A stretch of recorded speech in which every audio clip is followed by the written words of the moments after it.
To many choices तुम्हें free नहीं करते, दे फ्रीज यू। और जो लोग सबसे ज्यादा ऑप्शंस के बीच रहते हैं वो अक्सर सबसे कम प्रोग्रेस करते हैं। सोचो तुम एक रेस्टोरेंट में जाते हो, मेन्यू इतना बड़ा होता है कि तुम्हें डिसाइड करने में ही 20 मिनट लग जाते हैं और एंड में जो ऑर्डर करते हो उससे भी फुली सेटिस्फाई नहीं होते। स्ट्रेंज ना? ज्यादा ऑप्शन होते हैं तो लाइफ इजी होनी चाहिए, बट उल्टा हो रहा है। इस वीडियो में हम समझेंगे कि टू मेनी चॉइसेस का ट्रैप कैसे काम करता है, क्यों तुम डिसीजन डिले करते हो, ओवरथिंक करते हो और कैसे सिंपल लोग क्वाइटली हमसे आगे निकल जाते हैं। और एंड में तुम्हें एक सिंपल सिस्टम दूंगा जिससे तुम अपनी लाइफ में क्लैरिटी ला सकते हो।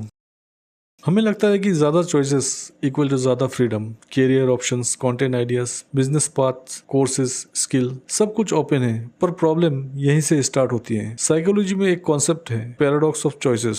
सिंपल लैंग्वेज में समझे तो जितने ज्यादा ऑप्शंस उतना ज्यादा कंफ्यूजन और उतना ही कम सेटिस्फेक्शन। एक फेमस एक्सपेरिमेंट हुआ था कोलंबिया यूनिवर्सिटी में। एक सुपरमार्केट में दो सेटअप्स लगाए गए।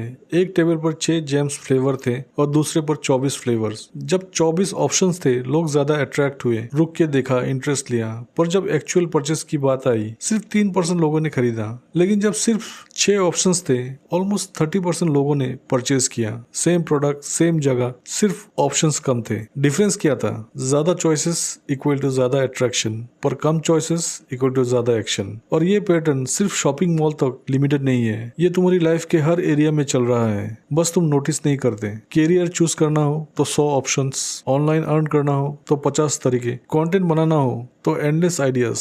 और तुम क्या करते हो? तुम रिसर्च करते रहते हो, कंपेयर करते रहते हो, वीडियोस देखते रहते हो और तुम्हें लगता है कि तुम प्रोडक्टिव हो, बट रियलिटी में तुम बस डिसीजन डिले कर रहे हो, क्योंकि तुम्हारा ब्रेन एक पॉइंट के बाद ओवरलोड हो जाता है। ह्यूमन ब्रेन सिंप्लिसिटी प्रेफर करता है। जब ऑप्शंस लिमिटेड होते हैं, डिसीजन फास्ट होता है। जब ऑप्शंस अनलिमिटेड होते हैं, ब्रेन रिस्क कैलकुलेट करने लगता है। ये अगर मैंने गलत चूज कर लिया तो, ये बेटर ऑप्शन मिस हो गया तो, और यही थॉट लूप तुम्हें एक्शन लेने से रोक देता है। हर डिसीजन एनर्जी लेता है। छोटी सी छोटी चीजें, क्या पहनूं, क्या खाऊं, कौन सा वीडियो बनाऊं, कौन सी स्ट्रेटेजी फॉलो करूं, ये सब मिलके तुम्हारे मेंटल बैटरी ड्रेन कर देते हैं। इसको कहते हैं डिसीजन फैटिग। जब दिमाग थक जाता है तो वो सेव ऑप्शन चूज करता है। कल करेंगे, अभी रेडी नहीं हूँ, थोड़ा और सोच लेता हूँ, यानी नो डिसीजन। और नो डिसीजन भी एक डिसीजन ही होता है जो तुम्हें वही रोक के रखता है। ज्यादा चॉइसेस होने का एक और साइड इफेक्ट है ओवर थिंकिंग। तुम सोचते हो तुम स्मार्ट हो क्योंकि तुम हर एंगल से एनालाइज कर रहे होते हो, बट सच क्या है? तुम रिस्क अवॉइड कर रहे हो, तुम गलत चॉइस लेने से डर रहे हो, इसलिए तुम परफेक्ट चॉइस ढूंढ रहे हो। पर रियलिटी में परफेक्ट चॉइस जैसी कोई चीज एग्जिस्ट ही नहीं करती। हर चॉइस में रिस्क है, हर रास्ते पे स्ट्रगल है। पर तुम्हारे माइंड को लगता है अगर मैं थोड़ा और सोच लूं तो मैं परफेक्ट डिसीजन ले पाऊंगा, और ये लूप कभी खत्म नहीं होता।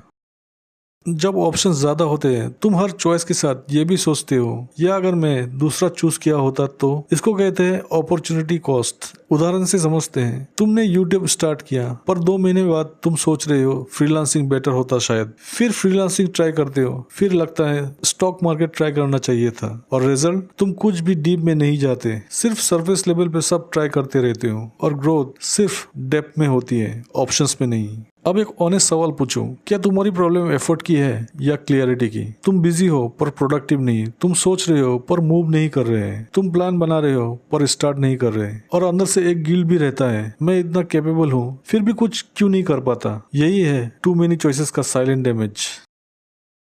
तुमने नोटिस किया होगा, कुछ लोग ज्यादा स्मार्ट नहीं होते पर वो फास्ट प्रोग्रेस करते हैं क्योंकि उनके पास लिमिटेड चॉइसेस होते हैं। उन्होंने डिसाइड कर लिया होता है यही करना है, बस।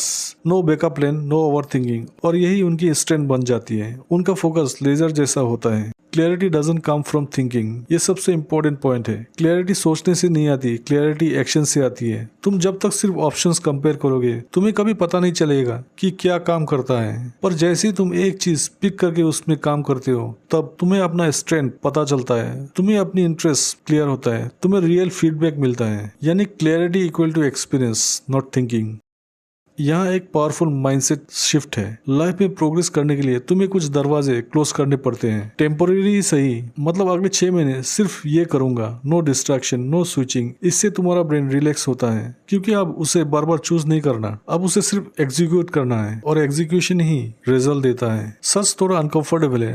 तुम स्टक इसलिए नहीं हो क्योंकि तुम्हें अपॉर्चुनिटीज नहीं मिल रही, तुम स्टक इसलिए हो क्योंकि तुम उन्हें चूज नहीं कर रहे। फ्रीडम ने तुम्हें फ्री नहीं किया, उसने तुम्हें कंफ्यूज कर दिया। और जब तक तुम डिसाइड नहीं करोगे तब तक लाइफ तुम्हारे लिए डिसाइड करती रहेगी। तो सिंपल सा ब्रेक डाउन, ज्यादा चॉइसेस इक्वल टू ज्यादा कंफ्यूजन, ज्यादा थिंकिंग इक्वल टू ज्यादा डिले, ज्यादा ऑप्शंस इक्वल टू कम सेटिस्फेक्शन। और सोल्यूशन, ऑप्शंस कम करो, एक रास्ता चूज करो, उस पर कंसिस्टेंट एक्शन लो। याद रखना, तुम्हारी लाइफ परफेक्ट डिसीजन से नहीं, कंसिस्टेंट डिसीजन से चेंज होती है। क्लैरिटी बैठ के नहीं मिलती, क्लैरिटी चलने से मिलती है।